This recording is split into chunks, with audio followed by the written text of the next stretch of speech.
자, 멘델의 유전 연구의 핵심 개념은 멘델 유전 실험의 의 혹은 멘델의 유전 원리, 이 두 가지가 핵심 개념이고요. 학습 목표는 유전 용어를 알고 멘델 유전 실험의 의의를 설명하실 수 있으면 된답니다. 자, 들어가기. 와, 외국 포르투갈 우편에 완두를 손에 들고 있는 이 사람이 멘델이야. 그렇구나. 무슨 이런 썰렁. 자, 멘델은 어떤 과학적 업적을 남겼을까라고 돼 있는데, 멘델은 그 1822년이니까 19세기 사람이네요. 8년에 걸쳐서 완두를 교배하여 얻은 결과를 식물의 잡종에 관한 실험이라는 논문으로 발표하였으며, 이 논문에서 유전의 기본 원리를 밝혔다라고 되어 있어요. 사실 그때는 어떤 분자 생물학 같은 영역이 전혀 나오지 않은 상태에서 멘델이 수학적인 통계를 이용해서 실험을 하고 수학적인 통계를 이용해서 유전의 기본 원리를 밝혔다는 것은 굉장한 일이에요. 근데 멘델이 사실 이렇게 할 수 있었던 이유는 멘델의 직업이 수도사였어요. 즉 수행을 하는 사람이었다는 뜻이죠. 그래서 언제나 그 뭔가를 이제 그 생업에 종사하지 않고 연구를 할 수 있는 그런 여건을 가지고 있었다라고 볼 수 있겠죠. 예, 어쨌든 멘델은 유전의 기본 원리를 밝혀서 멘델의 법칙이라고 하면 유전에 관련된 굉장히 많은 연구들이고, 또 선생님은 딱 멘델 하면 완두밖에 생각 안 나거든요. 네, 완두에 대한 실험으로 되게 유명한 사람입니다. 자, 그러면 이번 시간에는 멘델과 관련된 이 유전 법칙들이 어떻게 되는지 한번 배워보도록 할게요. 그러기 위해서는 좀 용어를 아셔야 되는데요. 첫 번째로 형질이란 말이 나옵니다. 형질? 지금 좀 어색하시죠? 하지만 계속 듣다 보면은 형질은 형질이라고 밖에 표현이 안 되는구나 라고 생각이 드실 거예요. 생물이 가지고 있는 고유한 특징을 형질이라고 합니다. 예를 들면 선생님이 가지고 있는 쌍꺼풀, 그 다음에 선생님의 머리 색깔, 그리고 입술 모양, 이런 것들은 형질이 되는 거죠. 형질을 자손에게 이러한, 그러니까 본인이 가지고 있는 고유한 특징을 자손에게 물려주는 현상을 유전이라고 합니다. 자, 대립형질이란 이제 서로 뚜렷하게 구별되는 형질을 대립형질이라고 하는데요. 예를 들면 완두에서는요, 씨 모양, 예를 들어 둥글다, 주름지다. 둥근 거 아니면 주름진 거예요. 중간은 없어요. 그래서 둥근 것과 주름진 것 두 개가 대립형질이에요. 둘이 동시에 나타나지 않거든요. 무슨 말이냐면 하나의 완두는 둥글거나 주름져요. 그래서 이 둘은 대립형질이에요. 그 다음에 씨 색깔은 노란색과 초록색 둘만 나와요. 그래서 색깔에서 대립형질은 노란색 혹은 초록색. 꽃잎 색깔은 보라색 아니면 흰색. 꼬투리 모양은 볼록하다, 잘록하다. 꼬투리 색깔은 초록색 아니면 노란색. 꽃이 피는 위치는 잎의 겨드랑이에서 피는지 아니면 줄기 끝에서 피는지, 그리고 줄기의 키가 큰지 작은지. 그래서 이 7가지의 뚜렷한 대립형질이 사실은 멘델의 유전 법칙에서 멘델이 연구했던 부분이거든요. 근데 이게 사실 운이 좋긴 해요. 왜냐하면 이렇게 뚜렷하게 형질이 나누어지는 경우가 뭐 아주 흔하지만은 않거든요. 왜냐면 이렇게 약간 예외적인 것들이 있잖아요. 근데 우리가 이걸 알고 예외적인 걸 대할 때는 괜찮지만 모르는 상태에서 예외를 먼저 보면은 법칙을 찾아낼 수가 없었을 거 아니에요. 근데 멘델이 굉장히 운 좋게도 완두를 가지고 실험을 했기 때문에 이렇게 괜찮은 멘델의 유전 법칙을 발견할 수 있었다라는 겁니다. 자, 일단 여러분이 여기서 익혀야 되는 단어는 형질. 그 형질을, 그러니까 유전이라는 말을 원래 많이 쓰고 있잖아요. 근데 유전을 좀 멋있게 말을 하면, 정확한 과학적인 용어로 얘기를 하면 내가 가지고 있는 형질을 자손에게 물려주는 현상을 바로 유전이라고 한다. 이렇게 정리하시면 되겠습니다. 자, 그래서 어떻게 실험을 했느냐, 이제 실험한 게 중요한데요. 어떻게 실험을 했냐면 순종의 둥근 완두와 순종의 주름진 완두, 일단 여러 가지 앞서서 7가지 형질이 있었지만 그 중에서 둥근 것과 주름진 완두의, 그러니까 씨앗 모양을 가지고 실험을 했어요. 그래서 순종의 둥근 완두와 순종의 주름진 완두를 교배시켰습니다.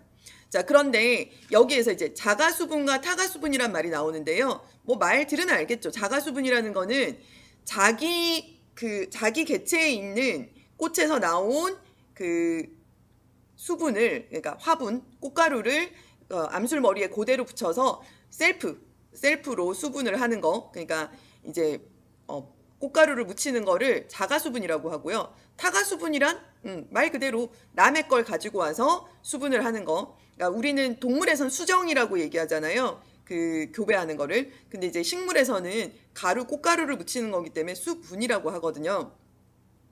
그래서 자가수분 혹은 타가수분이란 말이 나오는데, 자, 그 완두의 교배 실험에서는 어떻게 하냐면 순종의 둥근 완두와 순종의 주름진 완두를 두 개를 타가수분을 시키는 거예요. 그러면 잡종 1대가 나오겠죠. 즉 둥근 완두의 암술머리에 주름진 완두의 꽃가루를 묻혀서 잡종 1대를 만들었어요. 이 잡종 1대를 만들고 보니, 자, 그러면 이제 이런 질문을 하는 거죠.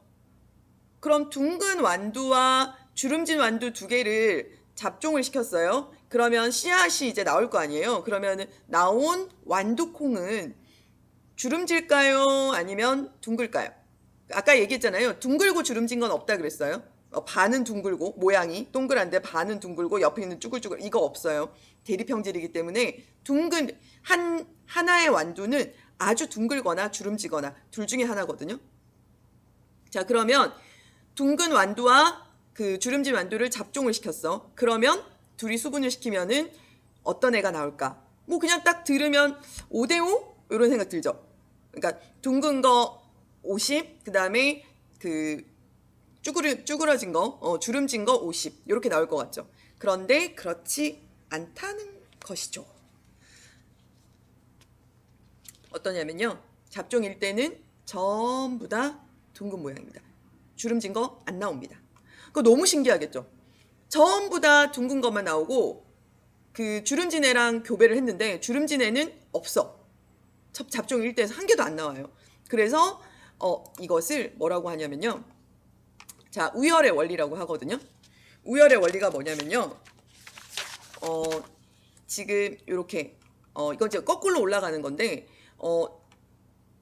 그 둥근 완두와 주름진 완두 두 개를 교배를 해서 잡종 1대를 봤더니 이 잡종 1대가 전부 다 둥근 모양이 나왔어요. 그러면 이 둥근 모양이 나온 애를 이름을 뭐라고 하냐면 우성이라고 한단 말이에요. 그러니까 뭐 더 좋다 이런 의미는 아니고요. 그냥 말 그대로 우성이에요.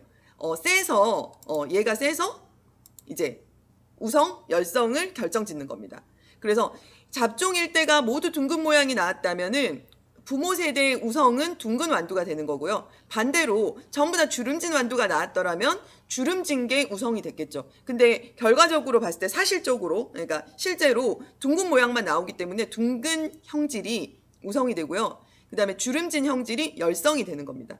근데 이제 우리가 생식세포 만드는 거는 이렇게 봤었잖아요. 그럼 생식세포 중에서 우성인 애들을 아까 순종이라고 했으니까 원래 상동으로 있으니까요. 쌍으로 있을 거니까 요거는 R 이렇게 써요. 그러면 생식세포를 만들면 R 한 개가 되겠죠. 라지 R 하나, 그러니까 대문자 R 하나가 나오고요. 열성은 보통 소문자로 쓰거든요. 그래서 소문자 R이었다가 얘 순종이라고 했으니까 순종인 열성, 요거는 스몰 rr로 써요. 그러니까 소문자 rr로 써서 요렇게, 그럼 얘가 만들 수 있는 생식세포는 요거밖에 없겠죠. 그러면 여기에 나오는 얘가 잡종 1대에서 만들어지는 것은 R과 R, 그러니까 라지 R, 스몰 r 하나씩 더해져서 라지 R, 스몰 r이 되는 거예요. 자, 어쨌든 요거 볼게요. 우성이라는 거는 잡종 1대에서 표현되는 형질을 우성이라고 하고, 열성이라는 거는 말 그대로 잡종 1대에서 표현되지 않는 형질을 열성이라고 하고요. 우열의 원리는 뭐냐면 잡종 1대에서 우성만 나타나는 현상 자체를 우열의 원리라고 합니다. 자, 근데 이제 표현형과 유전자형이란 말이 나와요. 잘 들여다보시면 별로 어려운 얘기는 아니에요. 표현형이라는 것은 겉으로 드러나는 것을 표현형이라고 해요. 그리고 유전자형이라는 것은 실제로 요 안에 들어있는 유전자를 RR, 스몰 rr 뭐 이런 걸 얘기하는 거거든요. 여기서 예를 들면 이런 거예요. 여기 둥근 완두 있죠. 이 둥근 완두, 어버이의 둥근 완두와 그 다음에 잡종일 때의 둥근 완두는 둘 다 둥근 완두죠. 하지만 이건 표현형이 같은 거예요. 둘 다 둥글게 표현형이 같죠. 그리고 얘는 주름진 것으로 표현형이 나와요. 그런데 얘 유전자형 두 개가 같은가 라고 물어봤을 때 유전자형 두 개는 같지 않죠. 왜냐하면 여기에는 주름진 완두로부터 온 스몰 r, 즉 열성 유전자 하나를 가지고 있죠. 그렇지만 겉으로 드러나는 것은 우성인 그 둥근 모양만 나오는 거죠.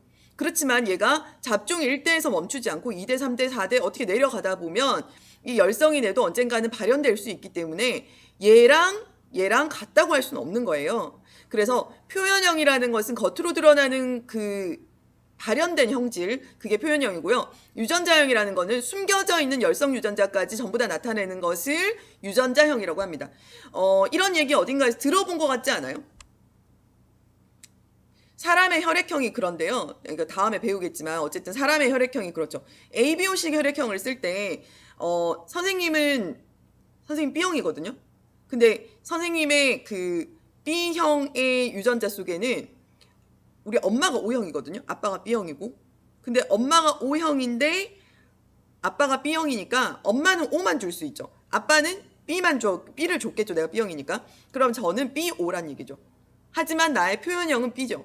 하지만 나한테는 O도 들어있죠. 뭐 이런 얘기예요. 근데 여기서 어쨌든 둥근 완두 RR, 그 다음에 라지 R, 스몰 R이어도 둥근 모양, 이거는 표현형, 유전자형은 그 안에 들어있는 것까지 이렇게 알파벳으로 나타낸 것을 유전자형이라고 하고요. 완두씨 모양을 여기를 보면 둥근 것이 표현형이죠. 그럼 이 둥근 것이 표현형일 때는 순종도 있고 잡종도 있는 거예요. 근데 주름진 거는 순종만 나타나겠죠. 완두씨 색깔도 마찬가지인데요. 노란색이 우성이고 초록색이 열성이거든요. 이 경우에는 노란색의 Y를 써서 옐로우를 라지로 쓰면은 그 대문자로 쓰면은 얘는 순종. 그 다음에 얘가 하나만 들어있어도 노란색이 나타나겠죠. 얘가 우성이라 그랬으니까. 그래서 이건 잡종 노랑. 하지만 표현형은 무조건 노랑. 몰라요. 우리는 이 밑에 세대가 나오기 전까지는 사실은 얘가 순종인지 잡종인지 모른다는 거죠. 자, 그 다음에 초록색이면 무조건 순종이겠죠. 왜냐하면 얘는 열성 유전자이기 때문에 순종이 아니면 얘가 표현형으로 나오지 않아요. 즉 다시 말하면 열성인 애가 표현형으로 나오게 됐다라고 한다면 걔는 열성 유전자의 순종이다라고 볼 수 있다는 거죠. 네. 자, 어쨌든 이렇게 가는데요.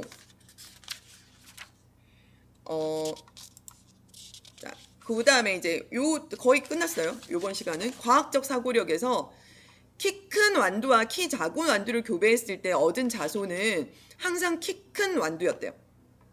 자, 이 자손의 유전자형을 쓰고 순종인지 잡종인지 판단해보자. 키니까 여기서 라지 T, 스몰 T라고 썼네요. 근데 느낌 딱 오시죠? 키 큰 완두면 라지 TT, 그 다음에 키 작은 완두는 스몰 TT.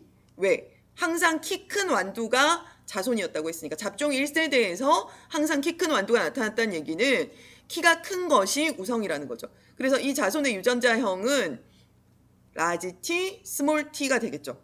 그리고 당연히 잡종이 되겠죠. 자, 자손의 유전자형은 라지 T, 스몰 T로 잡종이고 키 큰 완두와 키 작은 완두를 교배했을 때는 자손에서 항상 키 큰 완두가 나타났다고 하는 걸로 보아서 어버이 완두는 모두 순종이기 때문이고 대립형질이 다른 두 순종 개체를 교배하여 얻은 자손은 모두 잡종이며 여기서 알 수 있는 것은 이것이 우열의 원리를 나타내는 것이다 입니다. 자.